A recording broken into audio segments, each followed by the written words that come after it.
your scuba gear on. Let's go swim with the dolphins.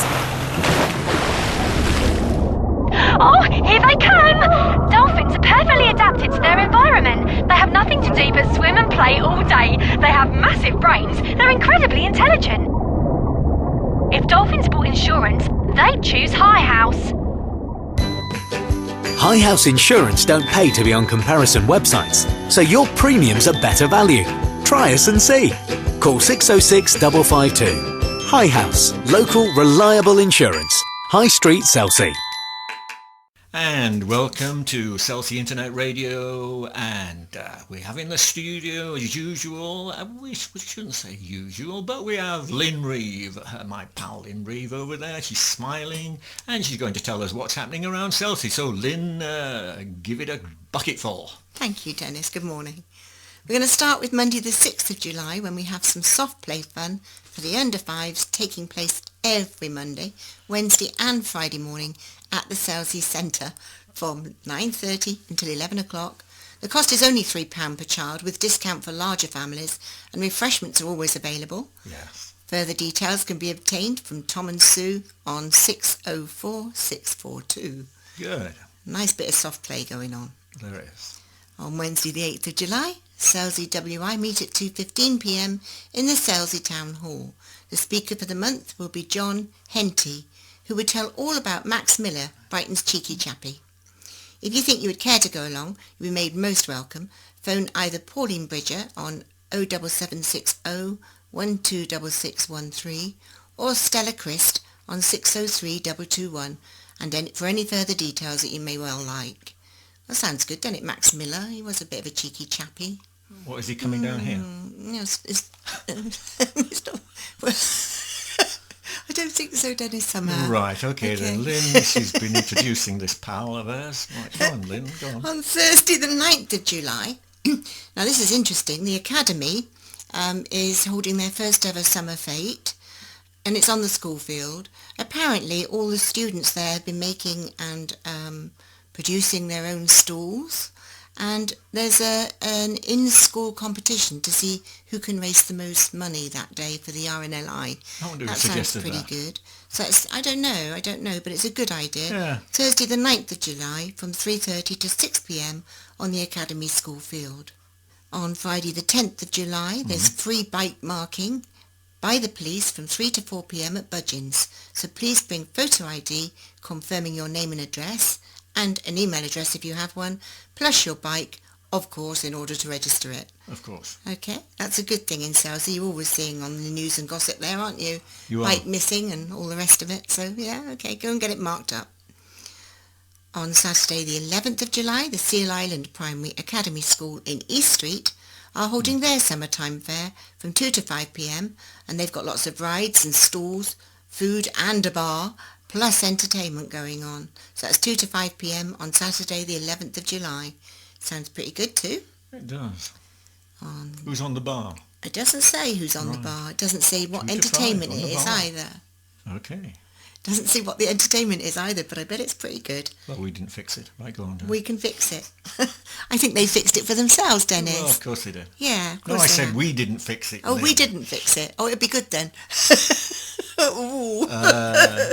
Don't pay any attention to that, folks. Moving on, folks. Moving So, on. Saturday the 11th of July again, Selsey Cancer Relief Fund will be holding their annual street collection and flag day, and they'll be pleased to hear from anyone who could hold a collection tin for an hour during the morning, either in the High Street or at East Beach shops. All inquiries, please, to Mrs. Penny, the chairman, on 604 339. Oh, sorry, Mrs. Penny Hesp, who is the chairman, on 604 339. Finally, on Sunday the 12th of July, we've got the Selsey Motorboat Club meeting from 10 until noon. Meeting at the pond as usual at East Beach. New members are always welcome, and why not just pop along and have a look and a chat.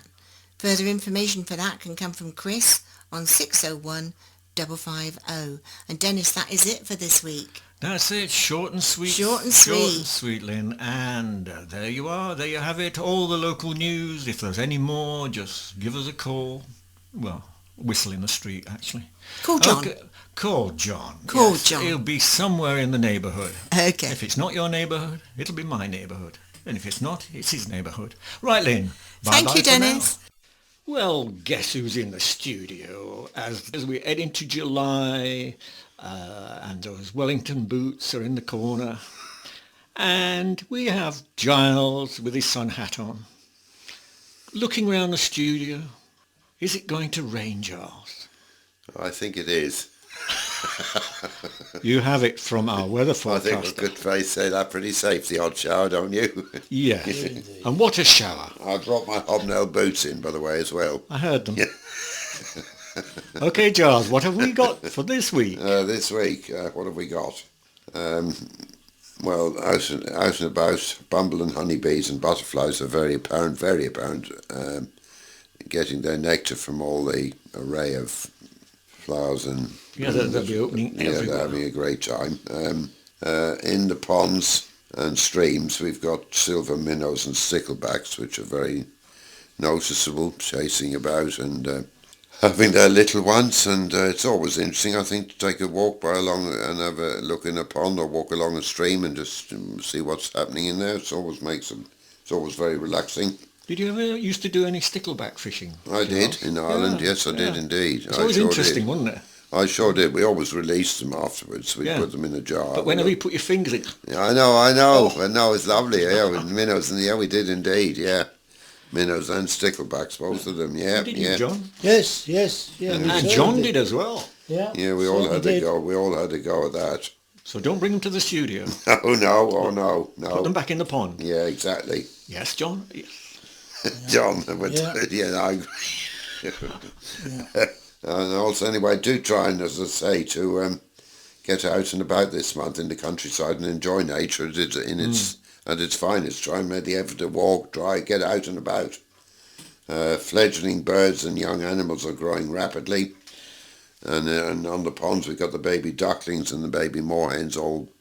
So it's a lovely time, and then the young little the goslings around. It's all happening. It's just a great time. I'm getting carried away here. Because of lupins, some of them are beginning to fade a bit towards the top end now. So it's a good idea to cut off the top end with the fading spikes, and then that will prevent seeds forming, and it will also mean that you'll get more flowers from buds that are opening up below on the stalk. So it'll actually prolong the life of the lupin. Lawns, apply sometime around now a lawn feed and weed. Lawn feed and weed wouldn't go amiss. Is that in case they're drying out? It does, yeah. But don't do it if the grass is dry. If in a dry period, do it when we've had shower, which I'm sure we will have showers. Yes. And it's a bit damp. In other words, don't apply the feed if it's bone dry, because it'll do a lot of damage. And also on a lot of people I notice down here, well, I'm sure it's everywhere, when we get a dry spell, which I know we don't expect too often, when we do, people carry on religiously. I see it happening, mowing their lawns once a week, blah, blah, blah, all the time. Don't do it, because you do it in a dry spell, all you end up with is a brown lawn, brown grass, which again you'll see everywhere around. So don't do it. If we get a little prolonged dry spell, leave it alone for that period. I'm very positive on that one. I agree with you. And in the greenhouses, damp down floors and staging on warm days in the mornings. That helps to increase the humidity and keep things as they should be in the greenhouse. And if you've got tomatoes outside, or in the greenhouse, put a few plants of basil around them, because basil will ward off whitefly, which attack tomatoes a lot. So a little basil plant here and there amongst the toms won't do any harm. Does that apply to these kind of grow bag things, does it? Yeah, you just put a basil, a little, you can nip one in anywhere. They can be quite small, can't they? Yeah. Little herbs, you can get little ones. A few little tip-top tips.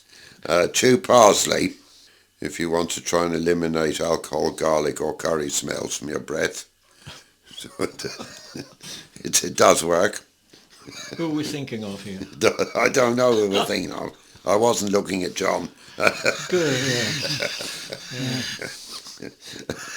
Feed cacti fortnightly for the moment, with a weekish feed again. Clean ponds, give them a clean, and if they still need it, plant up a few aquatics if you can still do it if needed. Any autumn planted onions can be lifted now and dried out before they're brought into store. If you're watering vegetables, always water them in the evenings, not in the mornings, and then it works a lot better.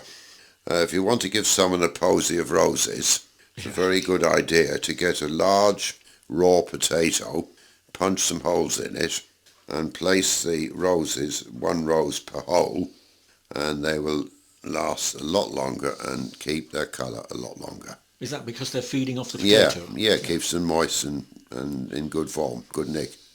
So if you want to give a rose posy to someone, try doing that. Yeah. Now, on a little lighter note, well, no, this isn't a light note, this is a slightly more serious note. Yeah. It's a quotation.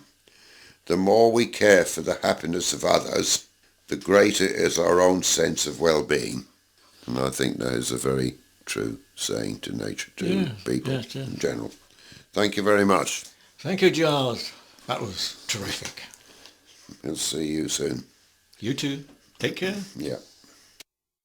And this is Selsey Internet Radio, and we have a particularly strict subject of autism, something you may not know about. And in the studio, we have Jamie Dyer, who is with South Waves Radio, which I am.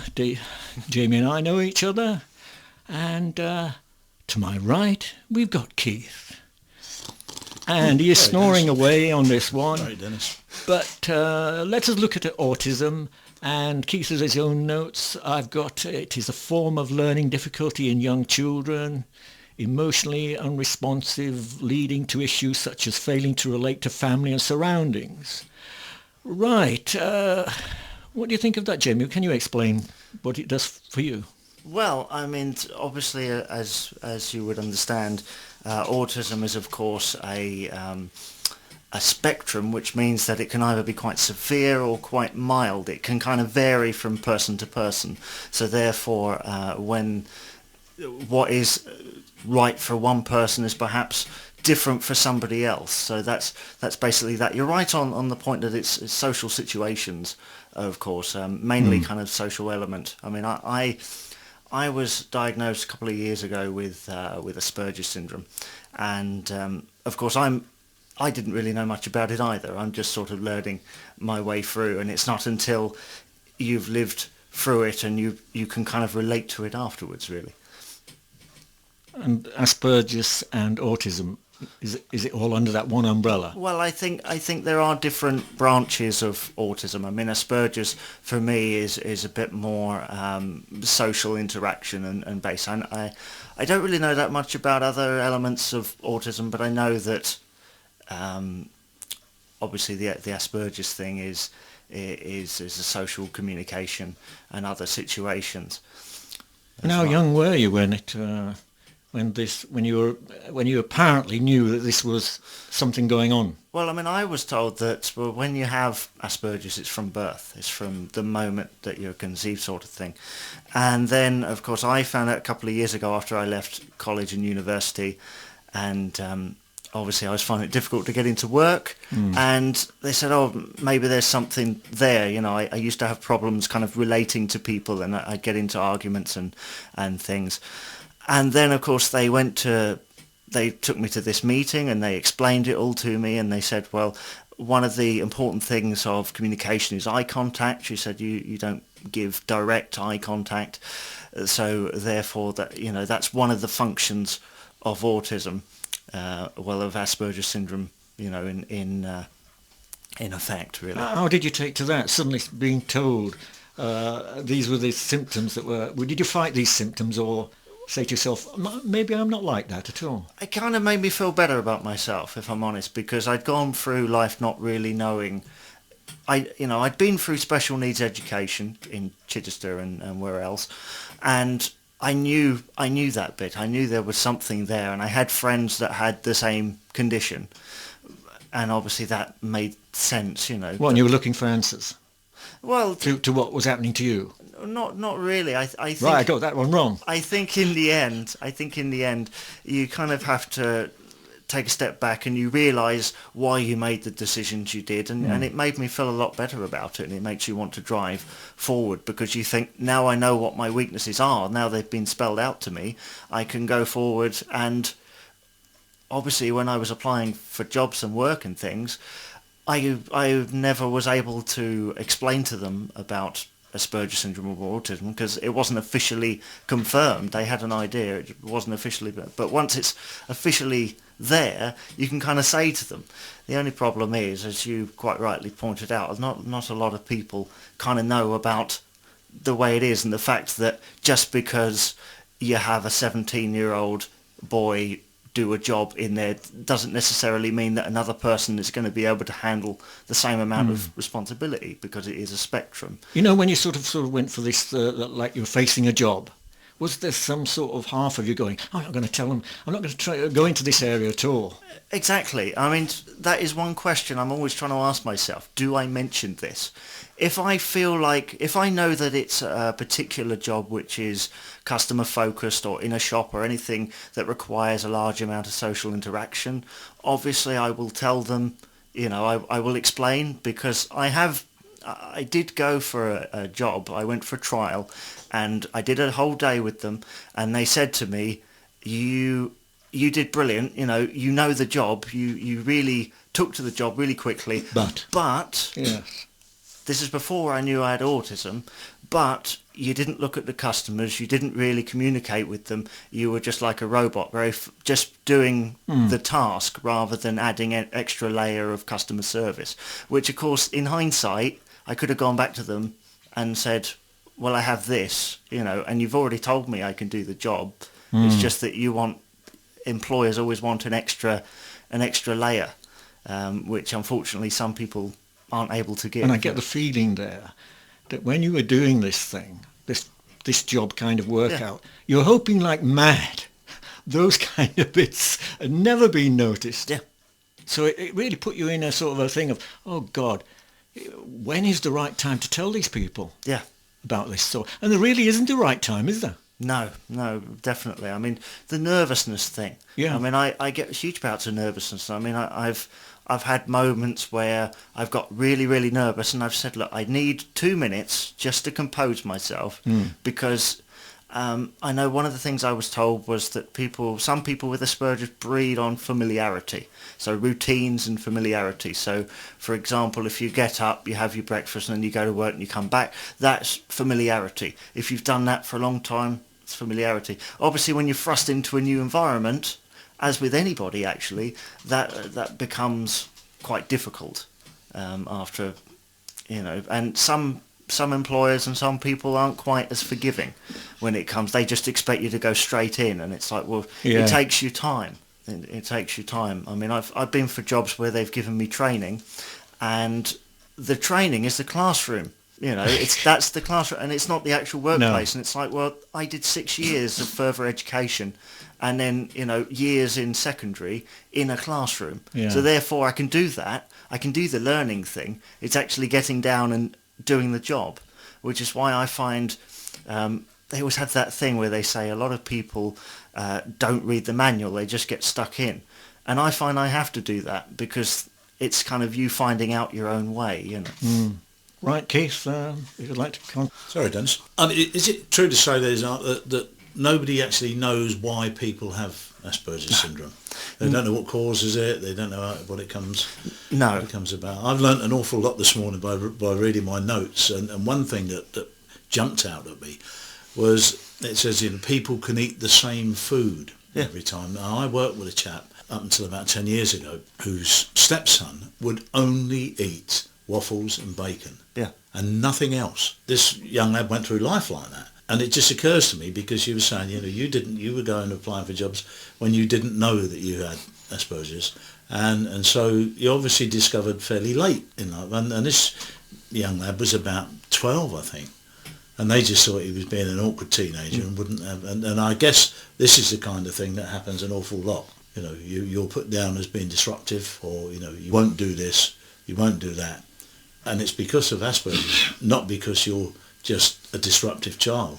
And you know, it occurs to me perhaps that this could go on for quite some time before somebody actually picks up and says, hold on, there's something that's just not quite as it should be there. Yeah.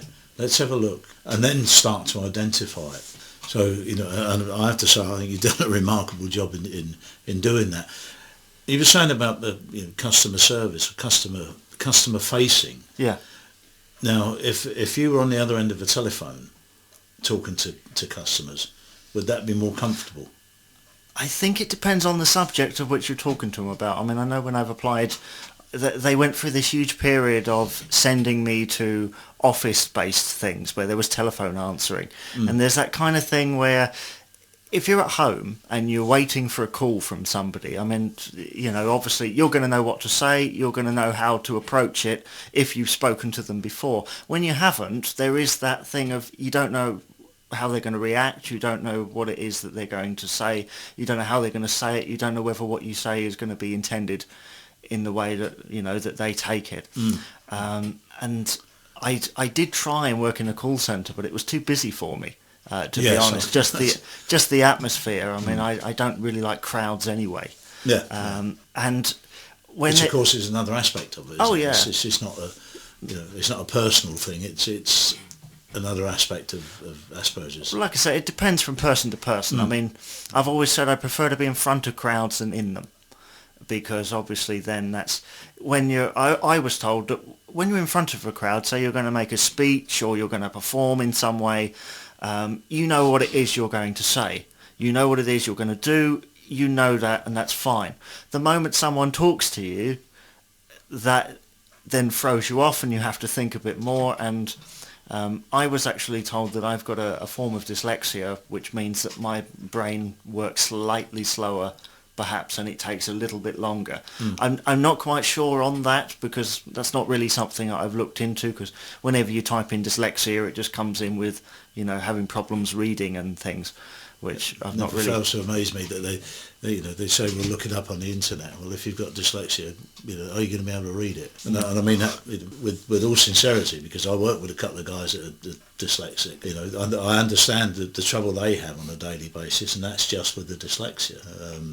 To lump that on top of other problems that you go through, but it's just what interests me most of all. I mean, you've been through school, you've been through university, and you've got through that, and then you was it identified sometime in the later period of university? Yeah, I mean, I went to see an advisor, and I'd been having problems. I mean, with groups and things, because I'm quite a strong character when it comes to ideas. I'm very good at forming. I mean, that's one thing they told me about Asperger's and autism, is that some of them can be very, very creative. And I'm very much a creative in that sense. So therefore, when you're working in a group, it's very difficult to gauge that, and very difficult to think of it in that way, to try and take in other people's ideas. So they sent me to this advisor, and he obviously sensed there was something.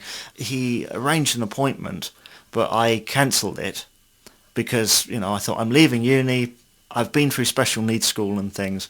No, it's that thing where you've been through a special needs school and you have labels attached to you, and I just didn't want any more stigma or any more labels. And of course, then once I'd been to several failed job interviews after uni for whatever reason, I just decided to do it. But now I find that whenever I go to apply for anything, you're either overqualified, or as one or two employers have said, are you able to cope with this? Why? Because you went to a special needs school. And it's like, yeah, but everything kind of cancels everything else out, and they don't kind of know where to put you. Yeah. Because on the one hand, you're labelled as disabled, and on the other hand, you're labelled as a university graduate. I think, part of that, of course, is the way that society is nowadays. Companies won't take you on in case it puts more stress on you, and you take them to court and say, well, they shouldn't have ever given me the job in the first place. Yeah. It's that blame syndrome thing. Were you bullied at school because of it? Because we always read about bullying at school, and because it wasn't diagnosed until you were in university. I mean, you'd obviously been through school and suffered it through school. And did you get bullied at school? I think you find that because I went to a special needs school, you do find that everyone around you has got some kind of learning difficulty.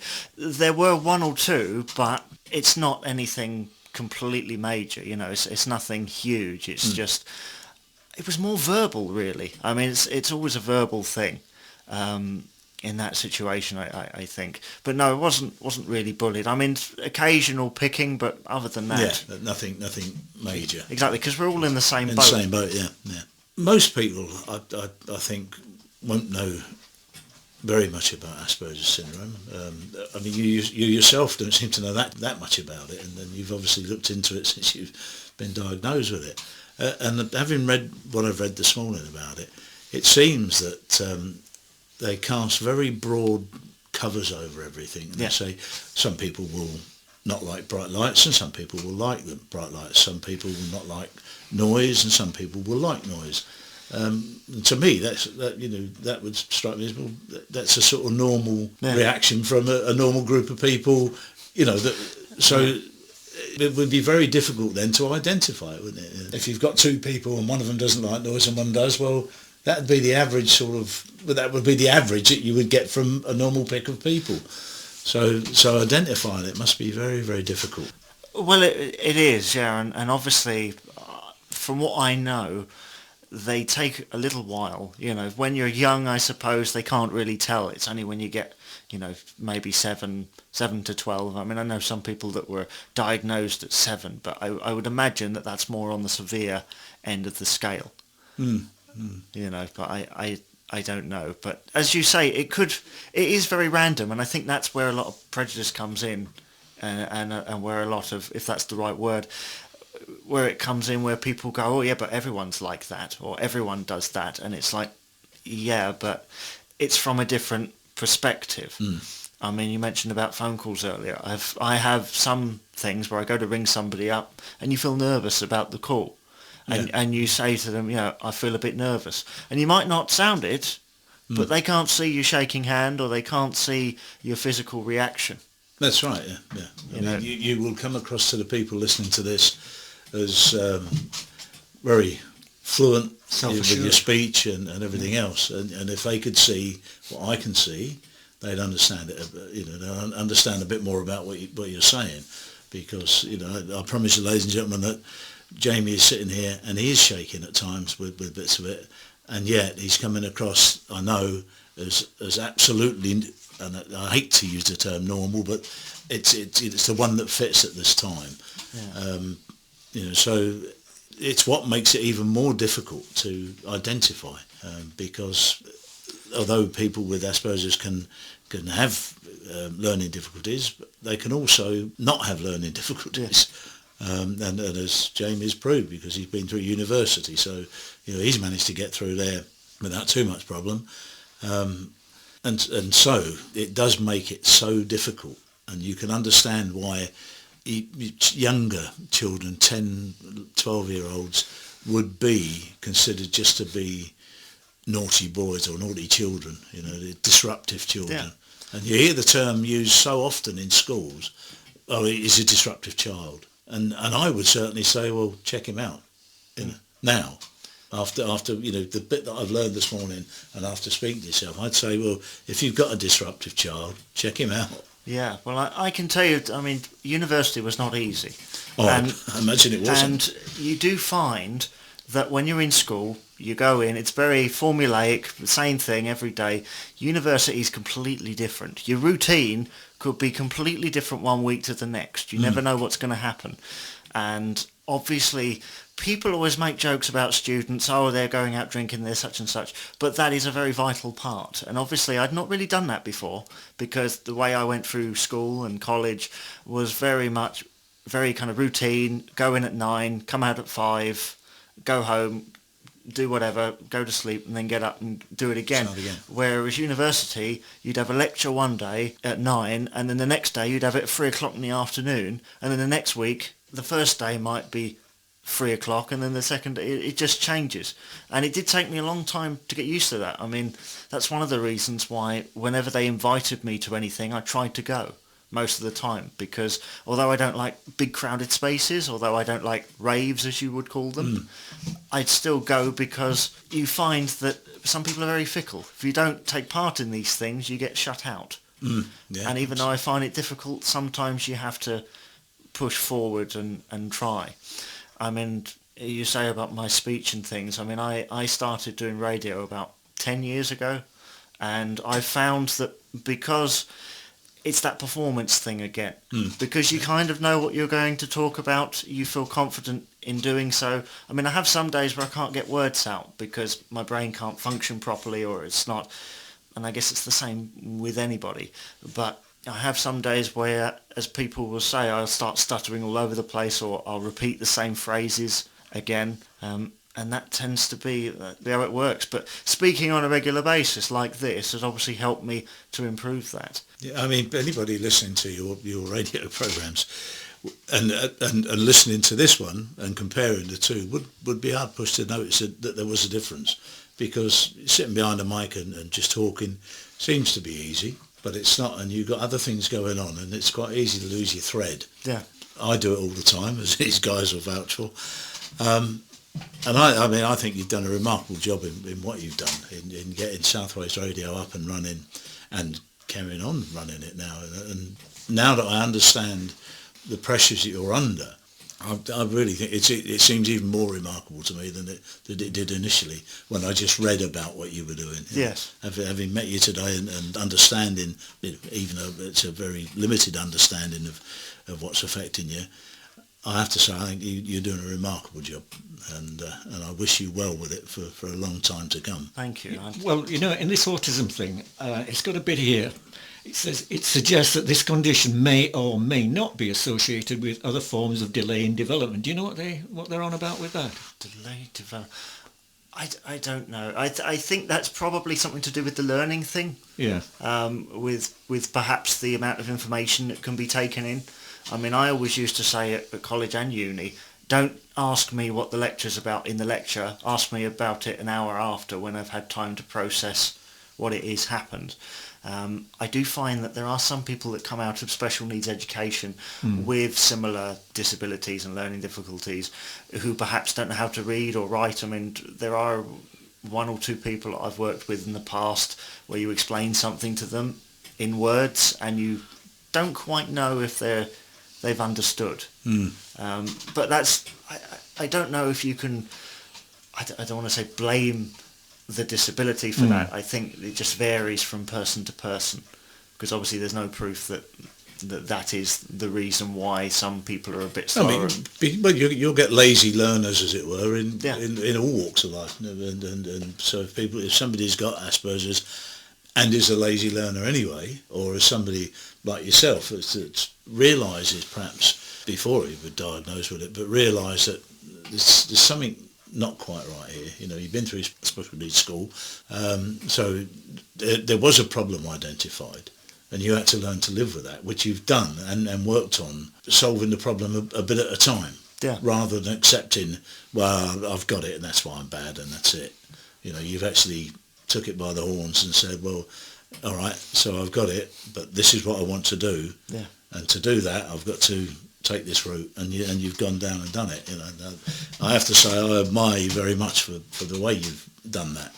Yeah, and it says here, Jamie, it recommends long-term psychiatric treatment. Do you find you have to go to special centres? No. You just merely manage it yourself? Like I said, it depends on the person, because it is a spectrum. Some people can be quite severe, they can be perhaps worse than me, or have different elements. But of course, I don't think so. Where do you think you fall into this? People say I'm mild. I mean, right. I know what you were saying about learning and things before. Some of the most intelligent people I've ever met have come from that background, autism, Asperger's. I mean, I have a friend that works with me with the Southwaves thing, who at school was better at maths than the teachers were. He has a head for numbers. You ask him and he's there. And there are a lot of people that have that. And obviously, as I said, it does depend from person to person. So you can't necessarily say you've got Asperger's, therefore you've got to go and have psychiatric help, because it's not a disease or an illness or anything. I mean, the amount of people you go to meet, I mean, especially since doing the radio thing, the amount of people you go to meet and they say, oh yeah, but that Asperger's thing, that doesn't really matter. That's not the thing. And it's like, well, yes, it is. It's the unique selling point, because you're trying to prove that actually these are real people and they have a passion, and why shouldn't they be able to speak out? Because what you can't see is that in some cases they struggle to put their words together, or they struggle to do something. So they're going through that. So therefore it is a... Right, do you think, Jamie, that these sort of experts know what they're talking about? Do you think they really do recognise people with autism or Asperger's? Do you think they can actually look at you, assess you, come to it and say, yeah, is this sort or that sort, or is it a much wider aspect? I think in some cases it is very much, if you're mild, perhaps it's not so easy to see, but more severe, perhaps it's more... I think it depends on who the expert is. Some people will claim to know about it, or just claim that you're disruptive or whatever, and not really try and diagnose it properly. Well, you mean make a wrong estimate? Yes, maybe. Yeah. Maybe. I mean, you can't really look at somebody in most cases and see that they've got that, because most of the time it's not... It can be the body language thing, but there are other things that work within it that cannot be seen. And I think that's where a lot of the stigma is attached. Do you assess yourself? Do you, as you're going in life, do you sort of really get a critical look at yourself and sort of go, what am I doing? What am I doing that tells people that that's I think what I am? I do that more now than I used to, perhaps. Because so that's grown. That's actually grown in you. Because I know that, but at the same time, it's made me feel a bit more confident, because I know what it is. And if anyone says, "Oh, well, you're acting a bit odd," or "You're not looking at me," or "Why are you doing it like that?" you can just explain to them, without much thing. Before, you could just say, "Oh, well, I went to this and did that," whereas now you actually have a full piece of paper that says that you have this, so you can prove it to them, and you feel more confident for knowing that. I certainly do anyway. Well, come on, it must have been terrible for you before it was diagnosed, knowing that there was a problem but not knowing what it was, or I mean, some kids can perhaps believe that they just are bad because they're told so often, well, you're just disruptive, you're a bad child, and maybe they come to believe that, rather than somebody diagnose and say, no, there is a problem, and you're not just bad because you're bad because this is affecting you, the way you think. I suffer from diabetes. It's nowhere similar even, but certain chemical changes can affect the way you are. Sometimes if your medication goes awry, and so that kind of and once you know that, I know that now when I'm getting like that, and I know what action to take to overcome it. Of course. Because for the first 5 or 6 years I was diagnosed as diabetic, I didn't know that, and so the lack of understanding of the illness, as it were, if you call it an illness, whatever, was because I didn't understand it, I couldn't do anything about it. Now I understand it. Yeah. I can go and adjust my medication, or go and sit in a quiet room, or whatever. And so for you finding out later, leading up to that must have been very difficult. And I can understand where you say once you found out what it was, it gives you a greater confidence, because you've actually got something you can identify. And you can say, yes, I know that I do this, or I know that I do that, and it's part of Asperger's. It's what I've got now, and I know that I've got it, and I know what to do to work around it, as it were. Of course, yeah, and I know that I had emotional moments, obviously, and I still have those now, but obviously now, after they've happened, I know what's happened. I know that it's that, because personal to me, really, not really everybody with the condition, but I find that if something's not quite going as I expected, just a tiny little thing can set off, and it's like dominoes basically. Chain reaction. It all goes down. And I mean, I've had this ever since I've been doing the radio, obviously. Lots of pressure, lots of things happening. And then when they all come in at once complaining about something, even if it's just a tiny little thing, that can drive you over the edge. And the thing is, you have what I would call perhaps a funny 5 minutes where... What, like a back out thing? Yeah, just everything is just completely overblown and exaggerated. And you just completely just... I don't know, most of the time you don't really know what you're doing. I mean, I've sent messages to people I've regretted 2 minutes later because I thought, what have I done? I've done that. I better get me checked out because I've done that 2 or 3 times. Well, that's the emotional thing. That's where it reaches its height and it just goes. I mean, it's mainly verbal. I mean, it probably affects people in different ways, but for me, it's mainly a verbal thing. I mean, especially with all the social media things that are around now, there's a lot more of a tendency to do that because you're able to vent your anger a bit more on a machine and on something, Yeah.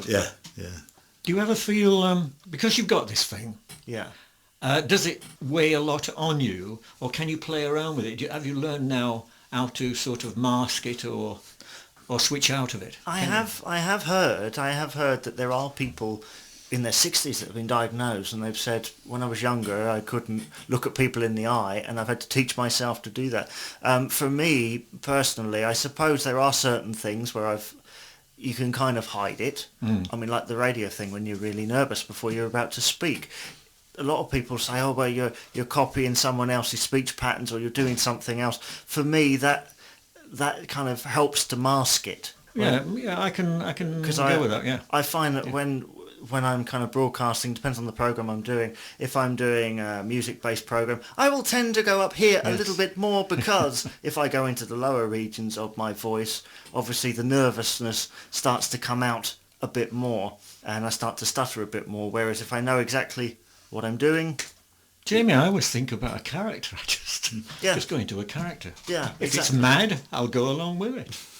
If I want to be like him and Terry Wogan, keeps my Terry Wogan. Terry Wogan's older than me. I just go into a nice smooth bit. So yeah, I think actually that can help it, can't it? Yeah. It can actually help your condition if you can just move in to another box. You can. I mean, that's why I always like performing on stage so much, because you're being a different version of yourself. And people say, where on earth did that come from? You know, where did that huge amount of confidence come from? I think part of it perhaps it runs in the family because, you know, some of my family were opera singers and performers and things. But it is that confidence again where you're in front of an audience and knowing exactly what it is you're going to do and you're able to mask it a bit more. How do you find running a radio station?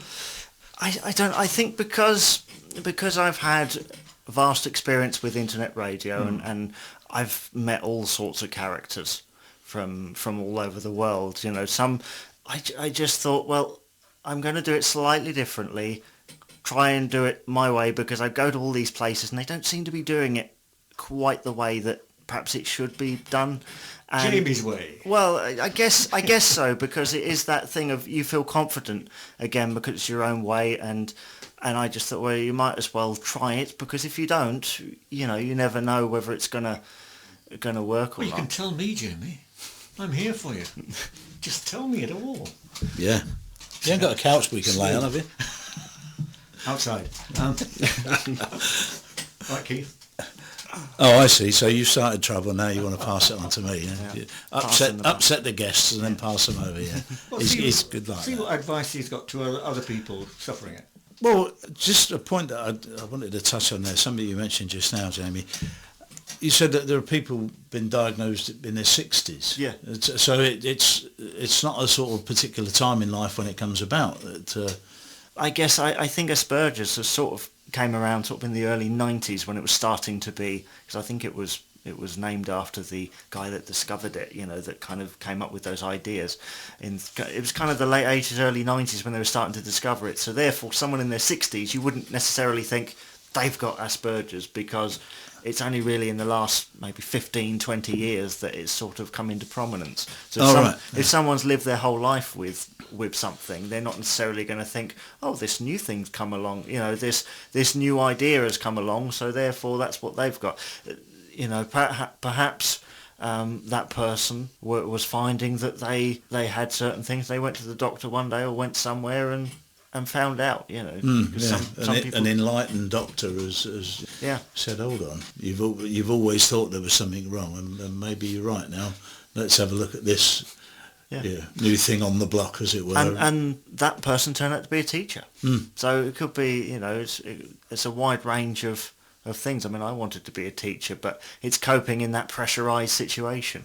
So what advice would you offer to any youngsters that, I say youngsters, especially youngsters, because it seems to me that there are an awful lot of kids that are labelled disruptive children that perhaps up to now have not been able to be diagnosed with it because it's not been around too long, but now there's a possibility that they have Asperger's. But what advice would you give to the kids, or what hope would you give to the kids? Well, all I can say is don't go internet searching, and there are charities around that can help, obviously, if you think that you might have it, and they might be able to help you in that thing. Until I was diagnosed, of course, I thought, do I hide this, or do I let it go? And I thought, well, I might as well just tell people. So I did, and of course then suddenly this whole community comes out, and that's the thing with anyone who thinks they might, or even has been diagnosed and thinks they're alone. They're not alone, because there are millions of people out there with the same condition. All I can say really is there is help out there via charities, and there are certain things. Of course, you can ask your GP or whatever if you like as well, but I think some people tend to think that it's an excuse. Some people think it's a way of getting out of things. I mean, I had a conversation with someone last night who, obviously I had one of those funny 5 minutes, and they were like, oh, you can't talk to people like that. And I was trying to explain to him, but of course they shut you down immediately. Yeah, they don't want to know. Because they don't want to know about that. But like I said, it's something which doesn't really get touched upon, and it isn't an excuse in a lot of cases. I mean, some people might say it, but idea. Jamie just said he has an idea, and I have not asked him a thing. Do you think the sort of autism, Asperger's thing, do you think it's on the increase? Well, I mean, it's not an epidemic. No, it's not an epidemic. I mean, do you think sort of people beginning to... Oh, the way he did that to me then. Yeah. Do you think it's being discovered more? That's it. I think so. I think people are becoming more aware of it. Perhaps the understanding isn't quite there yet, but the being able to recognise the terms is becoming more widespread, I think. Is it treatable with medication, or they don't give you any medication for it? I mean, there might be things out there, but to be honest, I always think that if you have to block it out with medication or do something with medication, you've got to be quite strong with it. You have to learn how to work without the medication. Yeah. I mean, there are things out that claim they can cure it. I mean, the thing is, it's not an illness, it's not a disease, or it's not something which is harmful in any way. It's just a social condition in most cases. So therefore it's dealing with it. And if you've lived with it for a lot of the time, if you find it very difficult when you're younger, as you get older, I mean, I've spoken to people who've said to me, oh, when I was younger I was a right tearaway, but now you meet them and they're nice, they're kind, and they work hard. And I mean, my best friend who's got autism is a postman. And that's completely against what you'd expect. If he's anything like our postman, no, I won't go there. But you know what I mean. It's a social thing, and he loves it because he's working on his own, so he knows what he's doing. But he can do it because he's got familiar to the job. But like I said, you kind of learn to deal with it in your own way because it is different for everybody, which is why I don't think these medications and things really work, because it is. One person could be mild, one person could be severe. It's just dealing with it in your own way. Now, I mean, you started up South Waves Radio, and from what I see, it's becoming very successful. An awful lot of work, but also an awful lot of pressure putting yourself under. Did you think that was a good idea, or? I mean, I think there was a thing at the last minute when you thought, is this exactly a great idea? Because, like I said, I've been doing internet radio between 5 and 10 years, and all the usual people that come out of the woodwork, you know, for every station were like, oh, can I put this on? Can I put that on? And obviously there is pressure there, but I think once you get into the swing of it, you know, and once you put yourself into a routine, you begin to feel more confident with it. I mean, and of course, if it's something you want to be doing, then it's not so much pressure, is it? It's you seem to absorb. If you're doing something you want to be doing, you absorb that as part of what you want to be doing. So it's not such a. It's not as if you're thrown into a job and you're doing something that perhaps you're not enjoying all of it, and the parts you don't enjoy, you really don't want to be doing. Yeah. With this, I suppose it's, you know, you enjoy all of it, even if it is pressure. Yeah, well, I found that people were... I wasn't getting into work. I wasn't finding a job. There wasn't anything coming. And I just thought, what can I do? And there's always that thing where, it sounds really mean, but if you can't join them, beat them in other ways. But like I said, I'm not in competition with anybody. I mean, I get messages sometimes saying, oh, you're rubbish, I'm going to stick to Heart, or I'm going to stick to whatever name station here. And it's like, but you can't compare because the scale is completely different. Yeah. And of course, when I went for interviews with newspapers and things, they actually said to me, oh, have you seen that Selsey internet radio thing? You know, I was doing some research and that's the one that came up, you know, and that's the thing. And it's the visibility thing. It's being able to be found. And like I said, I'm not in competition with anybody. I'm not going to big myself up more than, I mean, I go to meet people and I'm completely honest with them. If they ask me really awkward questions, I'm going to answer them, because a lot of people in that industry will tell you lies. They'll tell you, oh, you get thousands of people. And I've had things come through, and like I said, people have said to me, oh, I'm going to bring you loads of listeners, and it turns out they don't. No. Because a lot of people lie in that industry, and you find that it's finding people that are enthusiastic, that are interested. I get emails from local people, never done radio before. They've tried all the other avenues that are out there, and they can't get in for whatever reason. Whereas I've made it simple. There is no studio per se. There is no studio people can go to. Everyone has a microphone these days, whether it's on the mobile or even a tablet or a laptop. I mean, I have presenters who record on their mobiles, and then I put the rest in for them, you know, digitally. And I once had a guy come to me and say, oh, pre-recorded programs won't get listeners. And I'm thinking, but I do a live program every day, and I get beaten by a pre-recorded program every week that just records on their phone. Yeah. Because at the end of the day, it is the content that is the key. It doesn't matter whether it's live, pre-recorded, as long as it's relevant to the audience. Oh, absolutely. That is, and that's why I don't compete with anybody, because I know what it is I'm doing. People come to me and they say, well, oh, why don't you play this kind of music? And it's like, because it's arts-based. It's based on this area. It's based on what perhaps is more to this area. It's not just about music. It's about speech, arts, and getting local things in. I mean, I get listeners from far away, but I always say it's like when you have something which brings people in. You know, someone might be listening and say, I don't know, Newcastle, and they'll hear about Selsey or Bognor or Chichester, and they'll go, oh, well, I might like to go there one day because they've got such an artist there and we don't get that here. So it encourages people to go in. Yeah, oh, absolutely. So really, it doesn't really matter where they come from. We know how difficult it is to get listeners, as we do. And it is very difficult, and if people have been given the chance, you know, to have never done it before and come in and try their hand at it and see it's got to be good for people. I can only assume that you're going to go from strength to strength with it because of the way it is, because it's being done the way it is. And if you were to go on to national radio, it'd be totally different, wouldn't it? It wouldn't be what it is. And so people saying I'm going to stick with Heart or I'm going to listen to Wave FM or whatever, well, they've not really got the savvy to work out that it's two different things altogether. And and you make your choice. You're the listener. You make your choice. Well, it is. I mean, I won't say that I won't take in what's happening out there, because I always try and make whatever I do as clean as possible. You know, I'm not trying to say I want to make it sound like it's recorded in a shed. I just think that there are certain ways. I mean, like, I know Dennis does 1 or 2 programs which are also broadcast on there, and it's just something different. It's something which is an alternative. And I know when I heard your programs, I thought, well, that is exactly the kind of thing that I was looking for. You know, it's giving people the opportunity to express the fact it's not. It's only because about... Dennis doesn't let me edit it for him. He knows how to do that. Yes. And we do love a studio, don't we? Yeah. Jamie, we love a studio.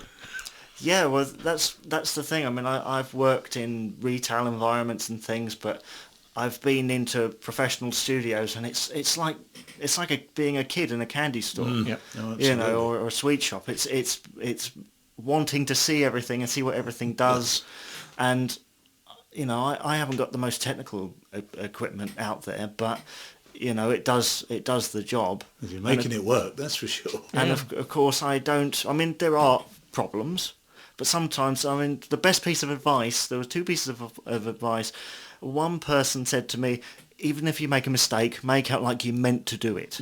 Make out like that mistake was proper. Say something witty or a joke or something. The other one was, if you're interviewing someone, sometimes it's a good idea to know what the answer is before you ask the question. Yeah, that's a good one. Yes, indeed. What was that answer you gave me?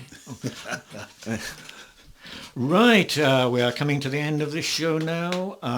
Thank you, Jamie, for coming in to see us and wallow in this wonderful atmosphere with Keith there just about to say it's about time we finish this.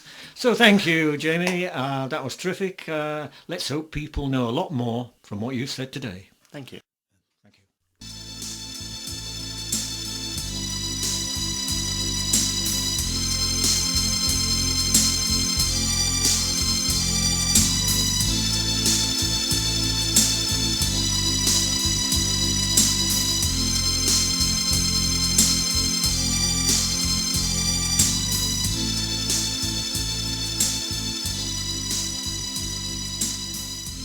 And welcome to another Video Watch with me, Dennis Cowan, your host. And we shall review old and new DVDs and do a countdown of that top 20 as supplied by Steve Saunders at Reflex DVD in the Selsey High Street. And this one is dated from the 29th of June.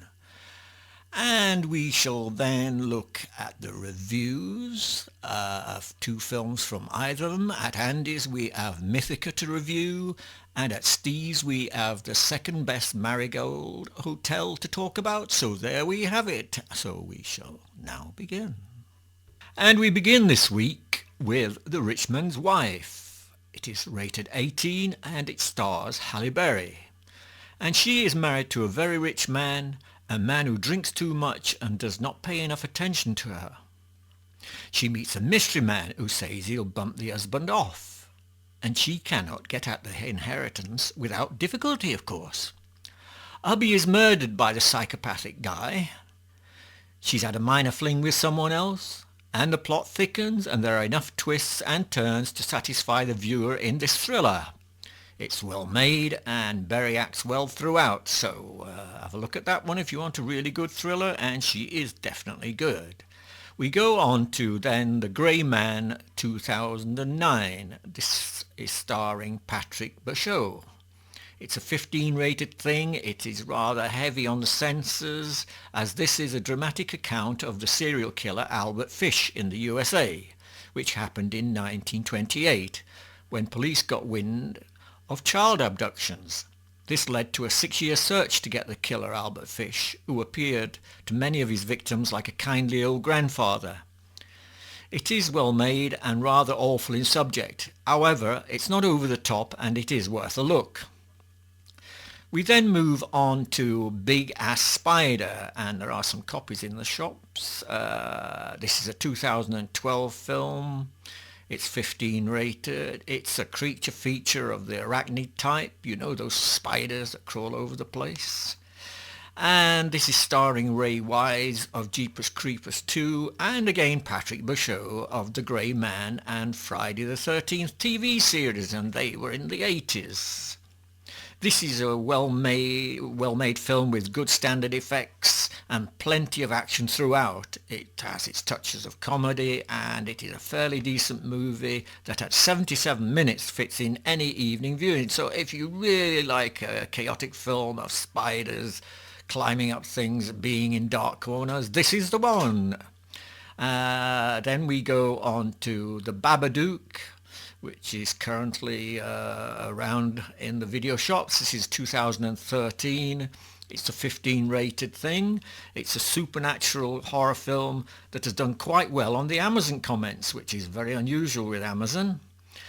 The leads, mainly Essie Davis and the young Noah Wiseman, are in cracking form. The story revolves around a sinister children's book, The Babadook, which brings evil to the reader and the owner, and this takes off and runs with the gradual terror building up to a climax that leaves you in no doubt there could be a Babadook 2.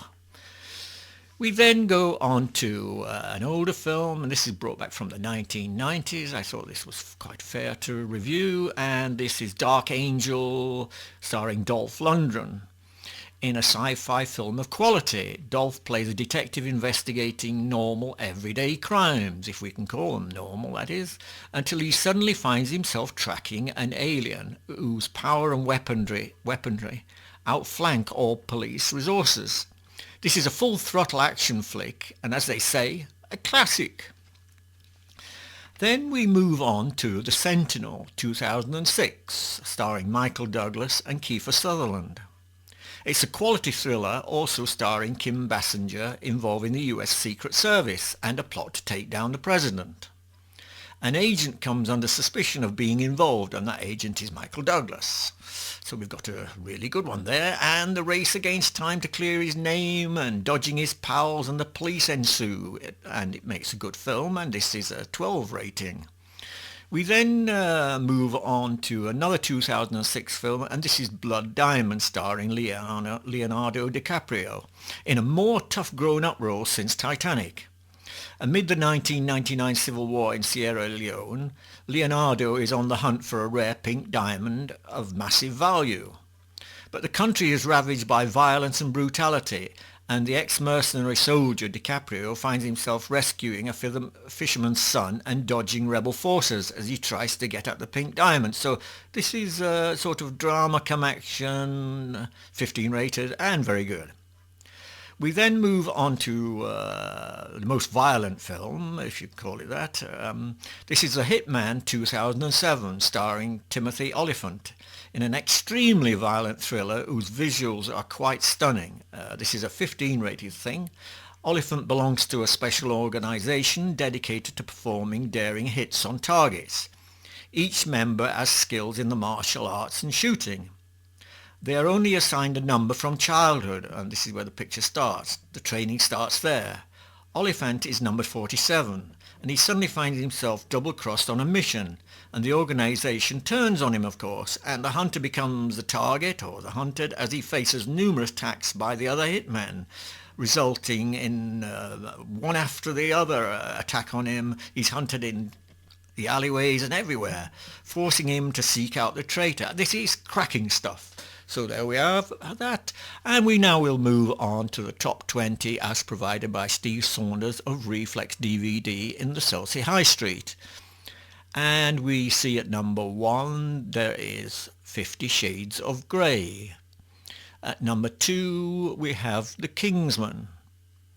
At number 3 we have Second Best Marigold Hotel. And I did a review on that. We will come to that at the end. And then we move to 4, which is Jupiter Ascending. And Jupiter Ascending is actually a girl, is Jupiter Ascending, so we should, before we think it's a planet. At number 5 we have Taken 3, with Liam Neeson still at it, outrunning everybody. And then at 6, yes, Shaun the Sheep is still there, doing quite well. At number 7 we have Black Hat, and I know nothing about that because there wasn't a copy around for me to look at. And of course at number 8 we have The Loft. At number 9, Out of the Dark. At number 10 we have Last Nights, and that is nights as spelt in those of the Round Table. So I don't know about that one because there wasn't a copy there either.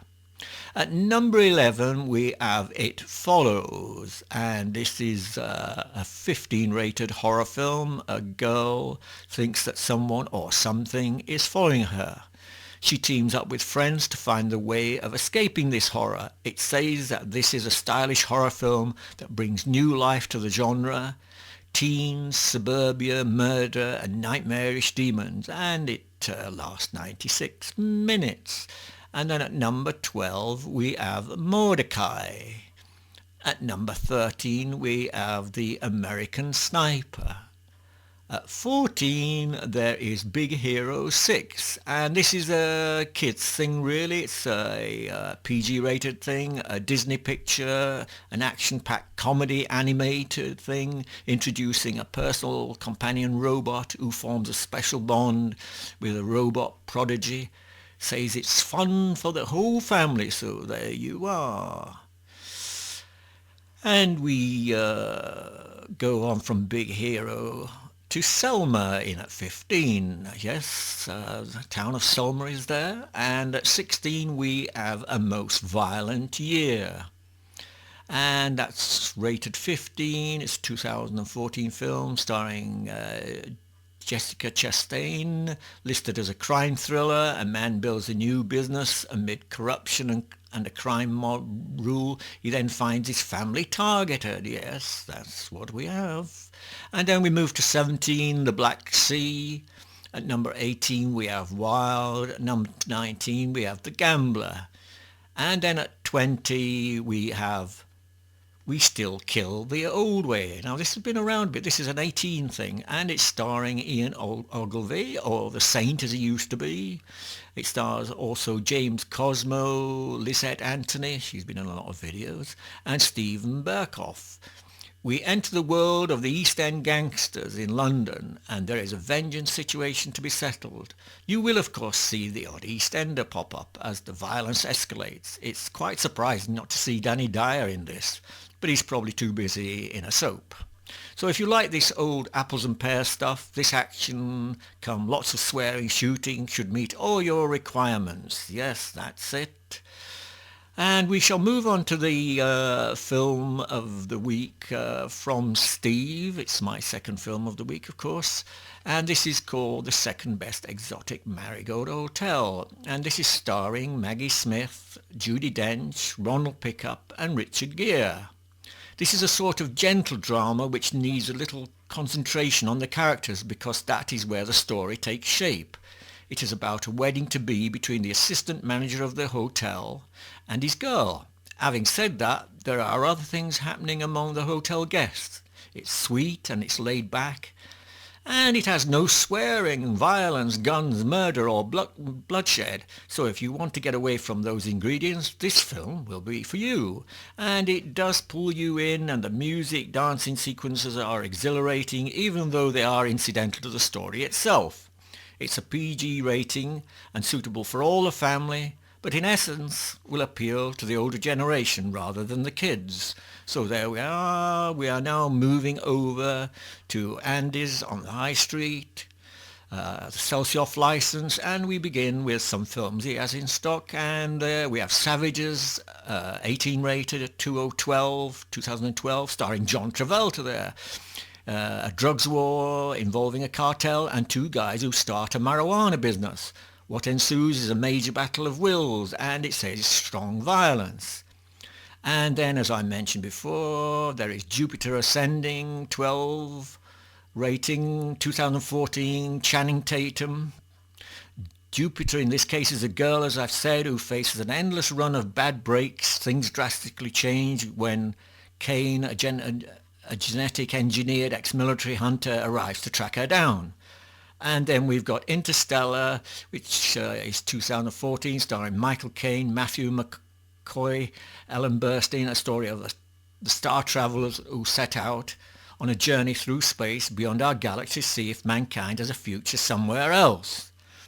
And the film of the week from Andy is Mythica 2014, a 12-rated film. This film is not quite up to Lord of the Rings, even though it attempts to, by bringing on the orcs, who were in order to bring back the evil. We have a band of 4 who are on a quest, but somehow I failed to identify that clearly as the film lost the lead, Kevin Sorbo, after the first 5 minutes even. It has plenty of action, an ogre, wolfish dog-like thing, and lots of fighting. It tries to rise up above the many budget studios trying to do the same thing, but never achieves it due to some average dialogue that overplays itself at times. It will entertain those around 12 and the adults who like the sword and sorcery bit. By the way, there's no winged creature as depicted on the video design, and it ends by announcing that there is to be another one.